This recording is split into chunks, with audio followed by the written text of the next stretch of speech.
New ইয়র্কের Manhattan থেকে আপনাদের সঙ্গে আছে আমি খালেদ মহিউদ্দিন। একটু দেরিতে হলেও ঈদ মোবারক বলতে চাই। আজ আমরা যাকে সঙ্গে পেয়েছি তিনি বাংলাদেশের সাবেক প্রধানমন্ত্রী শেখ হাসিনা।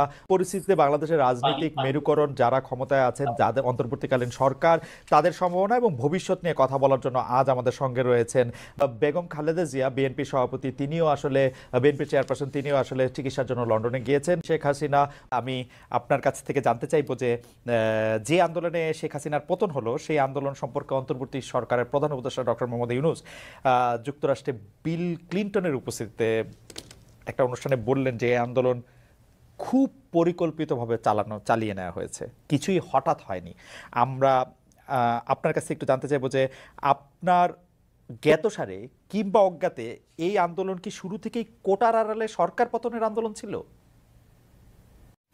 চক্রান্তটা শুরু হয়েছিল সেই 2022 সাল থেকেই। কিছুতে আমাকে ক্ষমতায় থাকতে দেবে না। আর বাংলাদেশ যখন উন্নত হয়ে গেছে, যারা এই সুদখোর ইউনূসের তো বহুদিনের লালায়িত স্বপ্ন, আর তার মদতদাতা আজকে এটা প্রমাণিত। সেই ইউএসআইডের টাকা আর আমেরিকার মদত, পাকিস্তানি আইএসআই মদত, জঙ্গি, সন্ত্রাসী, খুনি এরা এবং গ্রেনেড হামলাকারী, বিডিআরে আমাদের সেনা সদস্যদের হত্যাকারী, এরাই হচ্ছে তার শক্তির আধার। তাদেরকে নিয়েই তার পথ চলা, যা আজকে প্রমাণিত সত্য। এবং আমি আরেকটি খবর আপনাদের দিতে চাই। দুর্নীতি দমন কমিশনে ইউনূসের বিরুদ্ধে কয়েকটি মামলা হয়েছে। আর শ্রমিকদের অর্থ আত্মসাতের জন্য শ্রমিকদের করা মামলায় শ্রমিক আদালতে ইউনূস কিন্তু সাজাপ্রাপ্ত আসামি। সে কিন্তু একটা কনভিক্টেড আসামি এবং সে চক্রান্ত করে, সন্ত্রাস করে, জঙ্গিবাদকে সহায় করে এবং অপপ্রচার চালিয়ে সে ক্ষমতাটা দখল করেছে। ক্ষমতা দখল করার সাথে সাথে কী করেছে সে? তার আগে থেকেও প্রচেষ্টা ছিল। ইউনূস সেন্টার নামে একটা জায়গা, আপনারা জানেন, গ্রামীণ ব্যাংকের একটা সম্পত্তি, 11,000 স্কোয়ার ফিট বিনা পয়সা নিয়ে সেখানে তার ইউনূস সেন্টার। এবং এটা হচ্ছে একেবারে যত রকমের চক্রান্তের জায়গা। ইউনূস ক্ষমতায় যেয়ে কিন্তু নিজে ওই জায়গায় তার যে লোকরা বসা, তাদেরকে দিয়ে সারা বাংলাদেশে সার্ভে করার নামে লোক নিয়োগ দিয়েছে। ঢাকা জেলার জন্য 40 জন, আর তাছাড়া সারা বাংলাদেশের জন্য তার প্রায় 80 থেকে 100 জনের টিম। বিভিন্ন জেলায় জেলায় তাদের দায়িত্ব, যেখানে সিটি কর্পোরেশন বা পৌরসভা আছে সেই জায়গার জন্য বেশি করে লোক নিয়োগ।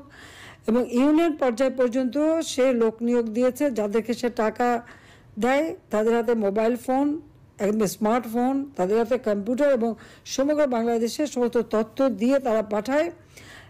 এই তথ্যের যে তথ্যগুলি সে সংগ্রহ করে যাচ্ছে, সেটা হচ্ছে আওয়ামী লীগের নেতারা কে বেশি জনপ্রিয়, অতীতে কে জনপ্রিয় ছিল, বা এমপি ছিল, বা চেয়ারম্যান ছিল, বা কি ছিল, বা ভবিষ্যতে কে হবে, আর বর্তমানেও কে আছে।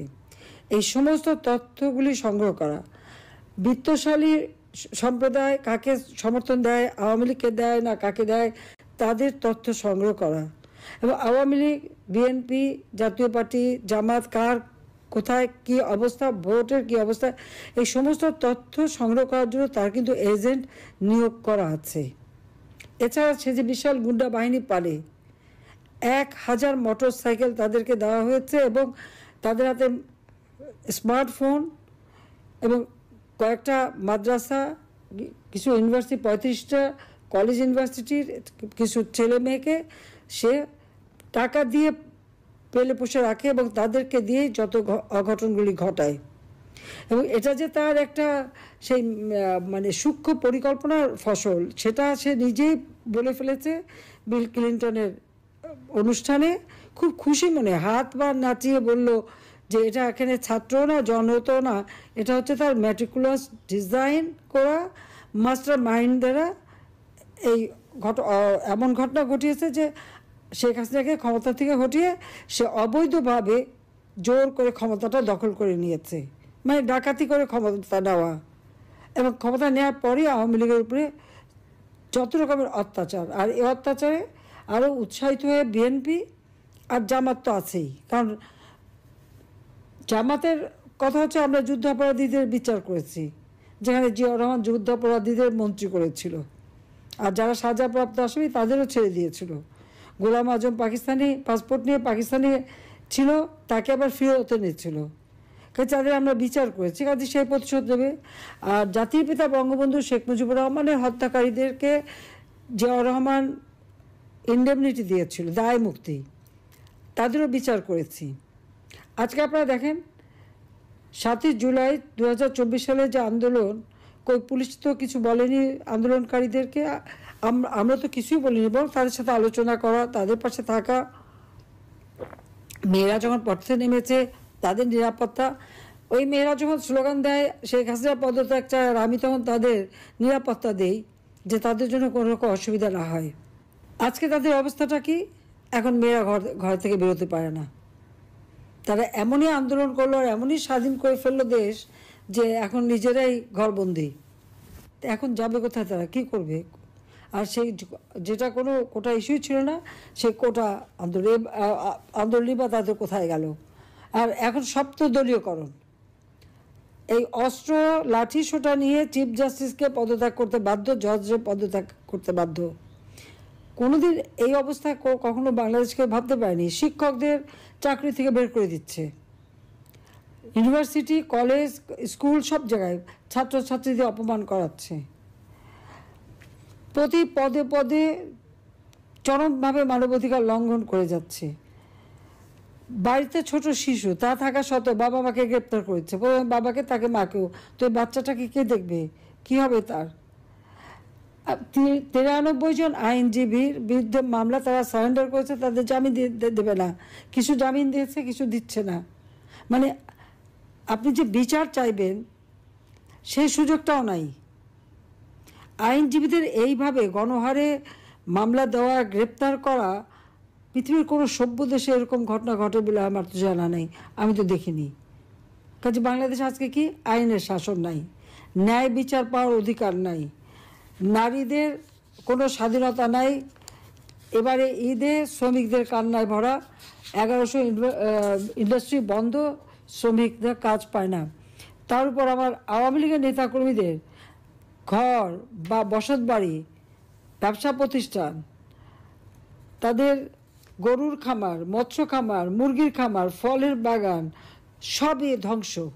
দোকানপাট যা ছিল একেবারে সব ভেঙে চুরে লুটপাট করে জ্বালিয়ে পুড়িয়ে নিঃস্ব করে দিচ্ছে। কেন? আওয়ামী লীগ যেন আর কোনোদিন মাথা তুলে দাঁড়াতে না পারে, এটাই তাদের চেষ্টা।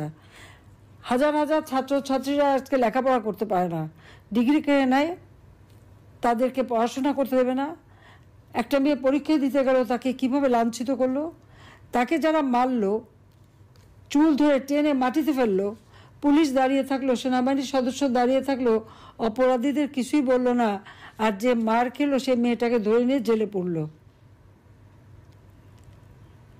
এই পুলিশ, সেনাবাহিনী হোক, প্রশাসন হোক, জনগণের ট্যাক্সের টাকা তারা বেতন পায়, আর তাদের সকলেরই আমি কিন্তু জীবন মান উন্নত করে দিয়েছি, বেতন ভাতা বাড়িয়ে দিয়েছি। কিন্তু এখন কি দেখলাম, তাদের কাছ থেকে জনগণ ন্যায় বিচার পেতে পারে না। এটা কোন ধরনের অবস্থা? একটা ইউনিয়ন পর্যন্ত এজেন্ট লাগিয়ে দিয়ে হাজার হাজার টাকা কোটি টাকা খরচ করে ইউনুস এখন কীভাবে আওয়ামী লীগ, 14 দল, মুক্তিযোদ্ধা, তাদেরকে নিঃস্ব করে দেওয়া, তাদেরকে ধ্বংস করে দেওয়া, সেই চেষ্টাই করে যাচ্ছে। আর তার দোসর জঙ্গি, সন্ত্রাসী, খুনি, দুর্নীতিবাজ, অবৈধ অস্ত্রধারী এবং জেলখানা থেকে তাদের সবাইকে মুক্তি দিয়েছে। গ্রেনেড হামলাকারী থেকে শুরু করে কেউ বাদ নেই, মুক্তি দিয়ে জেল ভরে ফেলেছে আমার আওয়ামী লীগের নেতা কর্মী দিয়ে। সবচেয়ে বড় কথা, পিটিয়ে মানুষ হত্যা করা, এমনকি আইনজীবীকে পিটিয়ে হত্যা করলো, মাথা কোপানো, মানে বর্বরতা। পাকিস্তান আর্মি গুলি করে মানুষ মারত, আর এরা এমনই বর্বর যে পিটিয়ে হত্যা, এমনকি অন্তঃসত্ত্বা নারী পুলিশ কনস্টেবলকেও ছাড়েনি। আর আমাদের মেয়েদের উপরে ইফতার বন্টন করতে, তাকেও, তার উপরেও জুলুম, তাকেও মেরে পাতা ফাটিয়ে দিয়েছে এবং কয়েকটা সেলাই পড়েছে। তো এইভাবে অত্যাচার, নির্যাতন তারা চালিয়ে যাচ্ছে। আর মামলা দেওয়াতে তো আমার মনে হয় আমি এ পর্যন্ত যত হিসাব প্রায় 70,000 মামলা আর এজাহারভুক্ত আর অজ্ঞাতনামা ধরলে প্রায় 4-5 লাখ হবে আসামি করে দিয়েছে। কারণ আমার বিরুদ্ধেই তো কতগুলি মামলা, 288টা মামলা, তারপর আর একটা দিয়েছে রাষ্ট্রদ্রোহী মামলা। আমি ইউনুসকে জিজ্ঞেস করি রাষ্ট্রটা কার? আমার বাবা তার জীবনটা উৎসর্গ করেছে, আওয়ামী লীগের নেতাকর্মী তাদের জীবন উৎসর্গ করে এই দেশ স্বাধীন করেছে। আমি জনগণের নির্বাচিত প্রতিনিধি, জনগণ আমাকে ভোট দিয়েছে, পার্লামেন্ট পার্টিতে আমি ভোট পেয়েছি, সমর্থন পেয়ে সরকার গঠন করেছি। সংবিধান মোতাবেক আমার প্রধানমন্ত্রিত্ব হচ্ছে বৈধ সাংবিধানিক। আর ইউনূস এই জঙ্গি সন্ত্রাসী তাদেরকে নিয়ে সূক্ষ্ম পরিকল্পনা করে সন্ত্রাস করে সে ক্ষমতা দখল করেছে। তার কোনো জনগণের ম্যান্ডেট নাই, সাংবিধানিক ভিত্তি নাই, আইনগত ভিত্তি নাই।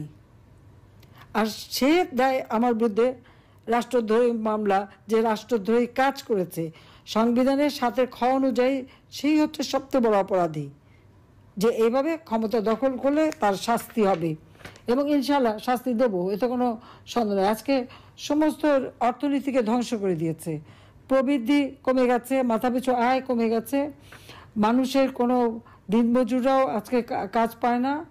আর ধর্ষণ, শিশু নারী ধর্ষণ, বাংলাদেশ জন্য এখন ধর্ষণের স্বর্গরাজ্য, কিন্তু কেউ সংবাদ পরিবেশন করতে পারবে না, কোনো সংবাদ দিতে পারবে না, কোনো নিউজ দিতে পারবে না। যে নিউজ দিতে যাবে, সে সংবাদ পরিবেশন করবে, তার বিরুদ্ধে ব্যবস্থা নেবে। সেখানে তার এজেন্ট বসানো আছে। এই যে কত এজেন্ট পালে, এটাই হলো সবথেকে বড় কথা, যে এইভাবেই সে